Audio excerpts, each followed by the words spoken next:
Hi boys and girls, and I'm in the lair, in the workshop. So I figured today's video I'll talk about a couple things that went down at Sussex that I didn't really discuss in the Sussex Hamfest 2025, the biggest Hamfest literally in the state of New Jersey. But there were a couple things that went down, and one of them, of course, as you know, was my acquisition of my new tube tester, which we will talk about. So I actually have that, and then an interaction I had with another gentleman that I didn't even talk about, and it was rather cool. It was just kind of one of these, like, you know, kind of made a friend kind of thing. So anyway, let's get started. Today's video is brought to you by. So if you come to an event and see this box, or if you see the white banner that I have hanging up, usually on a table or on my vintage station wagon, it says "Got Tubes." It just says it all. You know, you go to. Well, gang, here's the tester. And it's marked right on there, TV-7 D/U. I don't want to get too deep into the realms of why this is such a good tester, or what the setbacks are. There's very few setbacks to this tester. But there were literally 4 versions of this, so I'm not going to go into a deep dive on this, but the D was the last version, so any idiosyncrasies that I don't know about were probably solved in the first 3 versions before it got to this. So now I got these little latches here. Let me open them up. One here. I almost need 2 hands because this is... Sorry about that, I needed 2 hands. It's all there is to it. So anyhow, here it is. Just kind of scroll down a little bit. Scroll back up. And there it is. So I don't believe this is the original book. I'd be surprised if it was. It might be a reprint. But you can see here, this is a military tester. This was used by I guess originally by the Army, and this is, whoop, let me get that out of here so it focuses. There we go, January 1962. So I would imagine that these at one time were probably used to fix any military radio stuff or things in the field back in the day. Let me kind of get a better view of the top so you can see what's going on here. Okay. And you can see almost right away, one thing that impressed the heck out of me. Now, there is one little faux pas, but when I saw this, and the gentleman that I bought this from, like, get better light here so you can getting shadows. There we go. Just hold this back here. This is what got to me right here. This little bit of P-touch tape. When he showed that to me, I started to get excited. Now, I didn't get too excited because, you know, there are people out there that are kind of, they're con artists and, you know, snake oil salesmen, that kind of thing. But the inside of this is very nice. There was some little bit of light scratching over here, and that just might have been from maybe the plug laying in there or something. I don't know. But overall, this is it's not mint, but it's in above average condition. Here, let me get my handy dandy pointer here so you can see. But as you can see, the socket savers are intact. Okay, so this would be for 7-pin, 9-pin. This would be for GT size tubes. There's more socket savers here. We have wires now, and if you look toward the center of this thing, you have 2 holes, a black and a red here. This is for grid and plate. And I actually have 2 different cables for this. I have this, which when I close this up, I just usually have it laying here, and that's how I got it. And then there's a second one over here. So that, and that's really cool. It actually has clamps on that thing, so if you wanted to clamp onto something, you could. The only thing, when I looked at this, I did notice down here, let me get some better light, and whoop, get it on there. Tube tester TV-7, get on this angle so it comes through a little bit better. TV-7 D/U, and as you notice, there's no serial number there. Well, the owner was up front with me. He called out to me. He says, you notice this is good, everything is there. But then he pointed this out. And he said this was a repop. And I didn't notice it. He thought I did, I guess, but he didn't know, he didn't think that I did. So this is actually a repop. I don't know what happened to the original, but that didn't bother me too much. So and for grins, I opened up the book so you could see how the settings are. And I'm going right to the bottom of this, and you can see, well, you got 2 settings for a 6SL7 and then a 6SN7. And it's just a matter of, these are all the settings that you have to set the tester up. Now, if I go, let me move over here a little bit. Get to the top here. You can see from the top of the page, you have the tube type, filament. You've got the selectors. I hope that's coming through okay on the video. Tube type, filament, selectors. Then you have a bias control. Let me pick it a little bit more. Bias, a shunt setting. Sometimes it's not necessarily being able to use the range. And then the buttons you press, there's a series of buttons on the side. And then the minimum acceptance value. Okay, and then there's some notations. So the notations are just little things to let you know about the tubes themselves. Okay, so then you make all your settings, and then you can press the appropriate buttons here. You have a line adjustment button is the bottom here. So what happens is, if you're looking at the meter, you have the tube and heating up, and then you hit the line adjustment button here, and then you can adjust the voltage, which is this line adjustment button, to get that centered in the middle here. Okay, and then once that's centered, then you can hit the mutual conductance button. That's after you've set up all your switches and everything. Hit the mutual conductance button, and then it'll tell you what the reading is. Okay, so what I've been doing is I've been going through some of my 12AT7s, 12AU7s, 12AX7s, and I'm just pulling out here. This is a 12AU7. Okay, I bought a bunch of these a little while back, and these were my readings from this tester. I put that sticker on there, and there's literally 2 tests. There's 2 sides to the tube, and the readings I got were 94 on the first setting, the first half of the tube, 92 on the second half of the tube, and the 56 would be the minimum number here. I'll just set this down. Then here I've got a 12AX7. Okay, and these settings are a little bit different. There's also 2 settings for each side of the tube. And this particular one, I got 47 on one side, 51 on the second side, and then the 32 is the minimum reading there. So I've been doing this for like all my probably like $5 and up tubes, and this thing is wonderful. I mean, I've got some good testers, but they're not as good as this. I'm not going to bore you. I have all the documentation and the paperwork, and I knew what the guy paid for this thing off of he bought this originally. The guy I bought this from bought this off of eBay, and he sent it out to a guy. I don't know where. I'd have to go back in the paperwork, but that's kind of irrelevant. But he paid a big number to have him calibrate, and I even have the tubes, the calibration tubes, so I could always check this down the road for accuracy. And that's where that $1,000 went, along with a whole lot of tubes. So I'm actually quite happy. So why did I do this? Why did I buy this thing?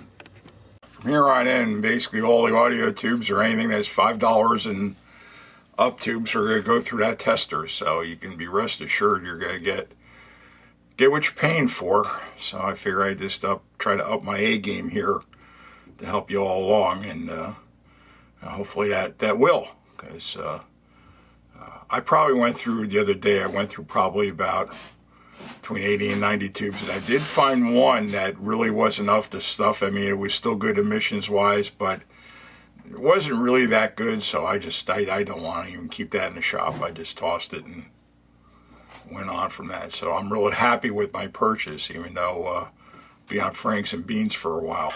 Last but not least, let me tell you about the other thing that kind of happened to me at Sussex. I was at my spot, and you know pretty much what I have at my spot. If you've never been there, it's usually tubes and some radios that are done, some radios that are projects. Sometimes I bring parts for radios that are somewhat desirable.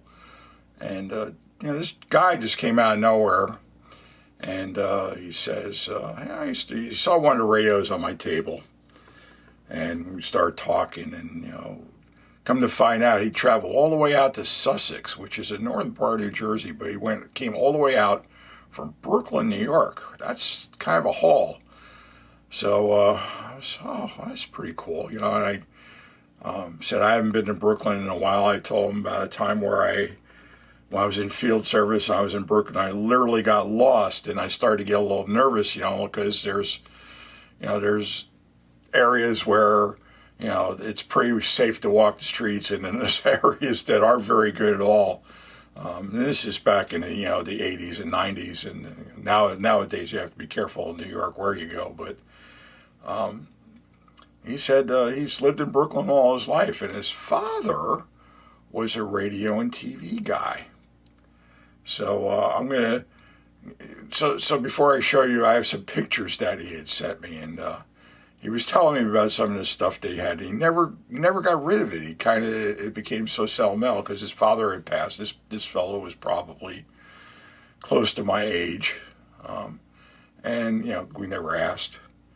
And he showed me some of his things and told me about some of his things, and I thought it was pretty cool. So let me show you some of the pictures he had in his house. First thing, when he had mailed me when I got home. I've been here, and this box came to me in the mail, and Miss RW asked me, "Hey, is there anything that's coming from Brooklyn, New York?" And I said, "No, not really."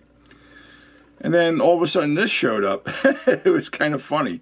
So he sent me a box, and it had these pictures in it. And this is one of the radios he was talking to me about. This is a national radio, and I'm not really quite sure who made it. But it's actually a pretty cool little portable radio. I'd say it's probably from the 30s. And then here I've got a kind of a close-up picture of the dial. So let me see if I can get in there. And you can see it kind of wants to go out of focus. I'll back out a little bit. But you can see it's two-band. And a broadcast band on top, and then you've got a shortwave band up to 4KCs on the bottom. That's kind of a pretty cool looking radio. I thought it was anyway. So there you go. And then he told me he had a Muntz TV. Now, for those of you, some of you folks are gonna laugh. And the first thing that came out of my mouth is, does it work? Because Muntz was there's a huge story about Muntz. He was kind of a West Coast radio TV manufacturer, and here's a picture of the actual TV here. This is, let me see if I can get a close-up picture of the TV. There you go. So there's the Muntz TV. Now, Muntz was notorious for making really cheap TVs, and you gotta remember, this is the day and age of the analog TV, and when TVs were fairly new to the general public. I have no idea what the age of this TV is. And here's a little close-up of the little piece on the bottom. And there's the name Muntz.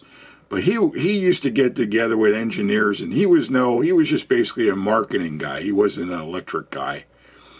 And he would just get like a TV from somewhere and sit with a bunch of engineers and start pulling tubes out of the thing until the TV would die. And he said, okay, if this TV had 11 tubes in it and you pulled 3 of them out and the TV still worked, I want you to make that TV without those 3 tubes. And that's how Madman Muntz was. If you want to, when you get done here, you can Google that.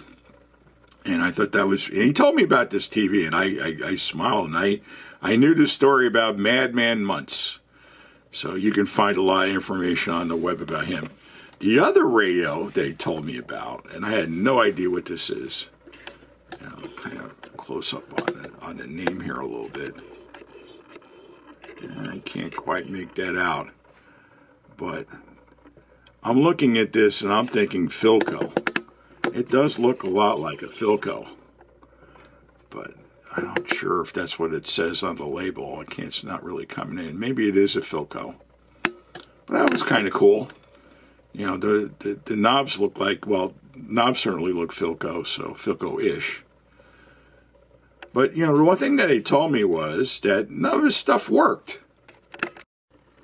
And he also had this Stromberg Carlson, which I'm sure most of you have seen, but this is the one this is actually the nicer one with the iTube in place. Some of these had an iTube and some of them didn't. For some reason, the number 130 comes to mind. That's in the model number. It might have not been in this model, though. So obviously, he didn't have the skill set to work on this stuff or anything like that. So he says, well, you know, I just like having them around. They're kind of nostalgic, and it reminds me of him. And that was kind of touched me, you know, just how he remembers his dad. I guess they were kind of close. So I had this, I don't have a picture of it, but I had this RCA AM radio. It was probably one of the last tube radios, probably from the mid-60s, I'm guessing like 64, 65. But it had the words long distance on the dial. And when I got the radio on, I went through it. It did have a tuned RF circuit in the radio. It was a 6-tube and it had a 3-gang variable capacitor in it. So I wasn't asking a lot of money for it anyway, and I just grabbed it and I pulled it off the shelf. I said, listen, just take this home and enjoy it. It's a good radio, and you know, at least now you'll have something that's kind of old and somewhat cool, and you'll be able to enjoy it. He said, no, I don't. No, I said, just take it. He didn't argue with me too much, but he did take it. I said, thanks for coming all the way out from Brooklyn, man. It was nice to meet you. And I shook his hand and he left. And he said he may have had some tubes or whatever laying out around the house, and would I be interested? I said, sure. And I gave him my mailing address. So that's how this stuff came to me. I didn't know he was going to actually do this, because some people say they'll do it and then they won't. But this guy followed up and he did. So here is the letter he had sent me with the pictures, and it says, say, thanks for the radio you gave me at the Hamfest. Plays great, and I'm surprised the rich tone it has compared with the transistor power radios, which I use daily. So he did tell me he had a bunch of transistors that he keeps around. I finally had a chance to go down to the cellar, and I found the buckets of old vacuum tubes I told you about, and this is what he was telling me about at the Hamfest. My father used to pick up old TVs and radios and scrap them for the aluminum chassis and copper. And then I guess the better stuff he would just keep for himself and try to get working. These tubes were stored in buckets since the 1970s or earlier. They were not tested or cleaned. I still have at least 2 or 3 more cartons worth of tubes if you have any use for them. I also photographed some of my other radios, and none of them work. I will not attempt to power them up, or my Muntz or Philco Predicta. He's got a Philco Predicta TV that he didn't take a picture of, so anyway, then he just kind of goes on and on and on from there. And kind of, I guess, as a thank you, he sent me some tubes, and I have to go through these. Like, I need more tubes right now, but I've got tubes all over the place. I would imagine that probably a great deal of TV stuff, so I'll go through everything. And I have a method of, I don't keep TV tubes around, but I have people that do, so I try to put them off to the side rather than make them dumpster food and take it from there. So anyway, so those are my stories from the Sussex Hamfest, and I hope you enjoyed that. And please don't forget, before you go, like, share, and subscribe to my channel. It helps me out a little bit. And hope you enjoyed this story. So take care. Bye.